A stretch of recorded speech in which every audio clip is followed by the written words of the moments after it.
house of Johnny and Neely Bonner of Mollyroe. And Johnny's not here, but this is the brother Neely. And Neely has a lot of old history of his time in Scotland during the Tatty hoaxing. And Neely took gangs over from Ireland. And could you tell us about that, Neely? It was 1944. Yeah. And at that time you wouldn't get close enough to Scotland without a pass. And the passport then we had to send to Dublin for our pass.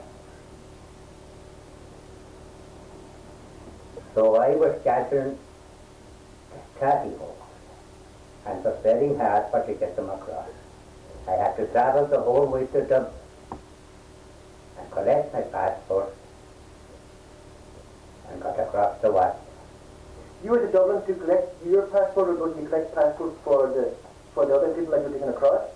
Did you do that? That's right. Aye. How many passports would you collect in Dublin? 22 passports. Yeah. 22 passports. And who were these passports for? Can you name? Yes, I can name them. Aye. There were the three McGahennys in Dulwich. That was the who were that? Is the Barney, Tatty, and John. and John. Johnny, yeah. And John. What rest Johnny? He got killed in.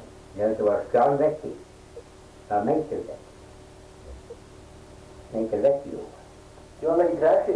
No, it's Mr. Yeah. Next to living, is he? Yeah, sorry. Yeah. It's across.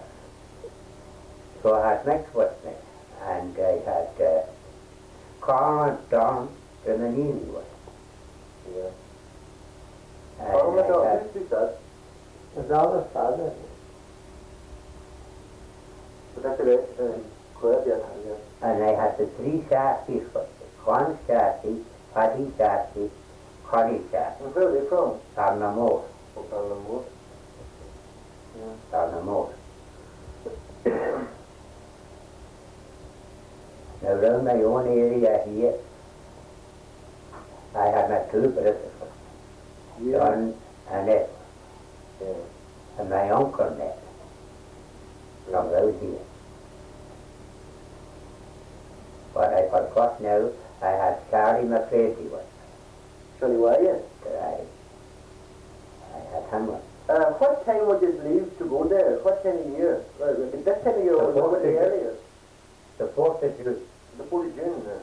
And then when did it finish? Oh, we would be there then, down in Ayrshire, place they call Gelba. Yeah. We would be down there from the 4th of June. We would be there for about 3 months in Ayrshire. Yeah. What kind of conditions had you over there? It was very poor condition. Some places you would go to, some farm, it was better, and other places was very bad. It was just rough and red. Everyone had to buy their own clothes. And all you could get that time for hard work, digging with a brick. All you would get that in the shops was a silver. Silver. You would get one egg and one slice of cheese, and you would get no tea at all. You were very scarce. That was during the war. That's right. That was during the war. Everything then, tin stuff then was all but the called pipes. You had a hook, A Russian too. and you would get the tin stuff then on pipes. You would get nothing at all, but the farmers were good to us. We would get plenty eggs up.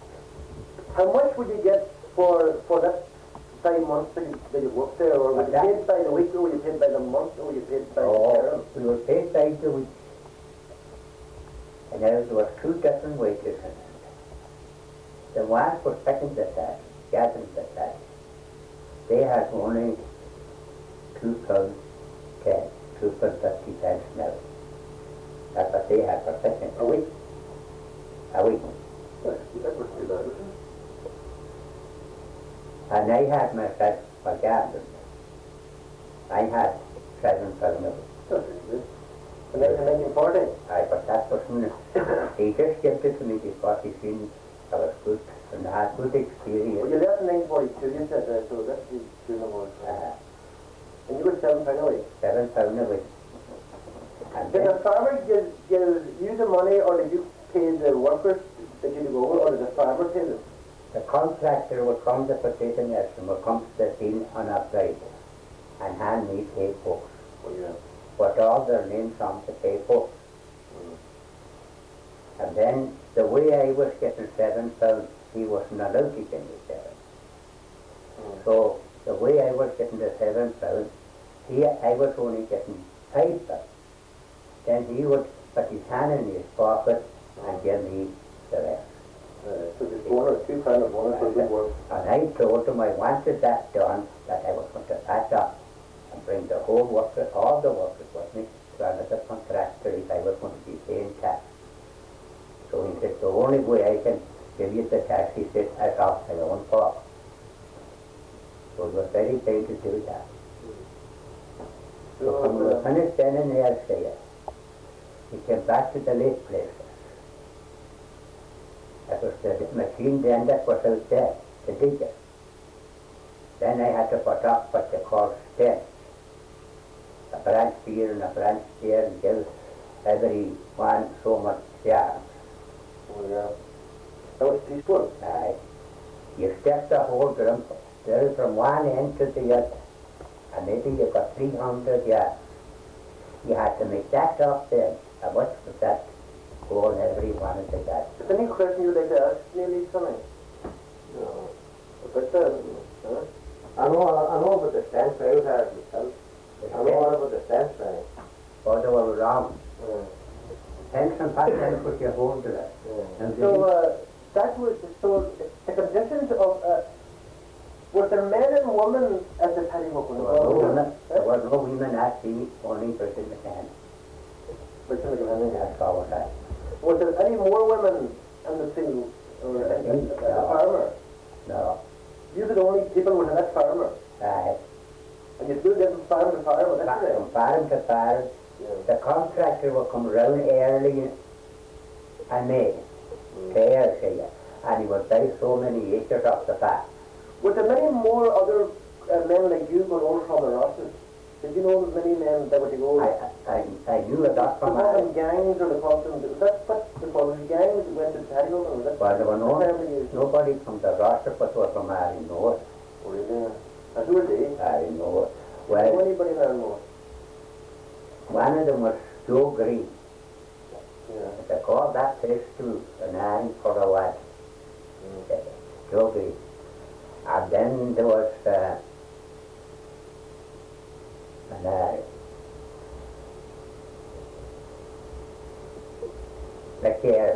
Rachel Ayers. Are you a manager in you said? One more came from you. Serena Michael Green. From Ashray. Yeah. But there were a lot from the O and there, but they had nothing to do with them. There was about 15 or 16 gangs in there. They were all from the O. There was nobody from Donegal down in there. Only...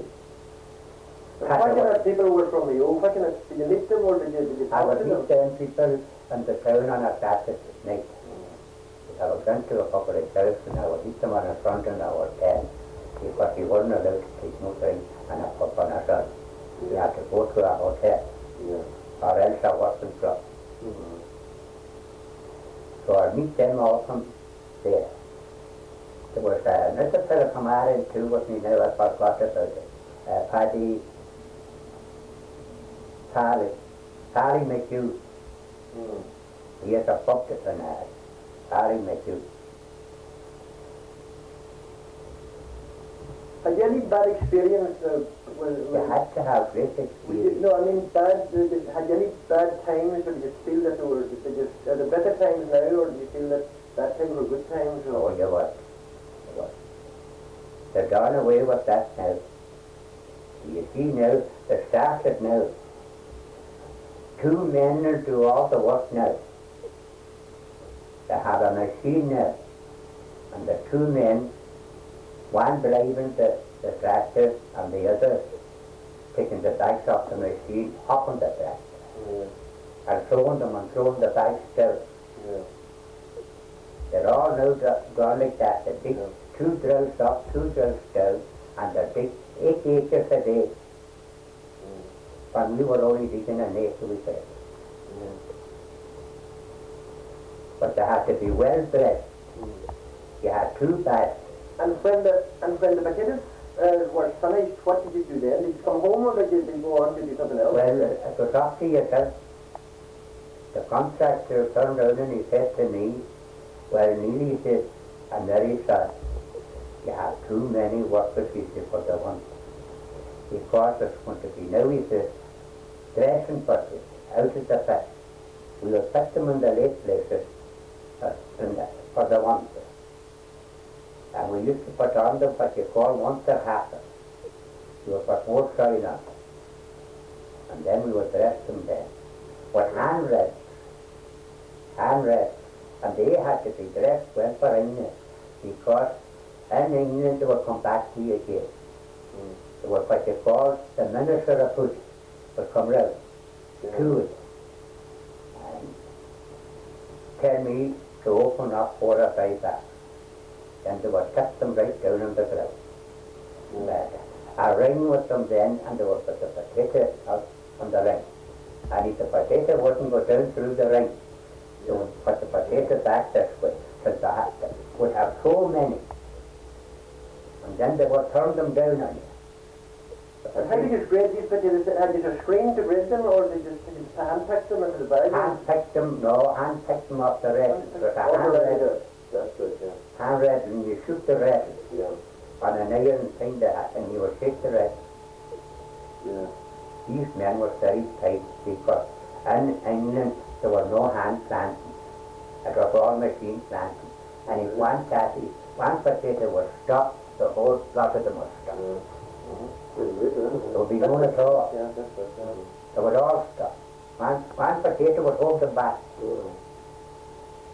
How long were you at that, or how long have you been in Scotland over your lifetime? Well, what's that man? I was 7 years back in Scotland.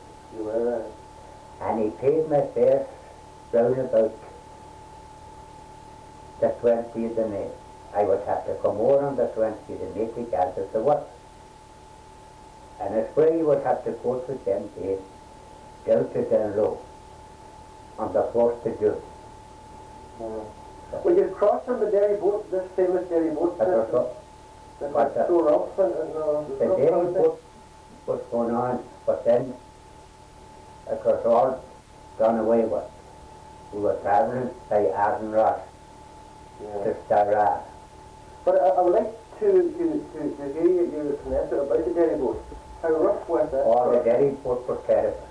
Oh, terrible altogether. If it was a rough night, it was terrible. There was driving maybe about 600 or 500 heavy cattle on the boat.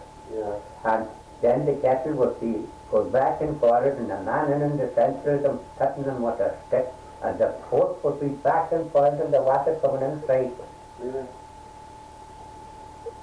So one night we were very near. One night. The men of the boat came around, and they closed up all the wind. So I stood up and I said to him, it'll be a rough night, it'll be terrible bad, he said, and we'll get the bodies nice. I would like now to stop for a minute and Sonny will play a tune on the fiddle. Would you like that? I think it's Would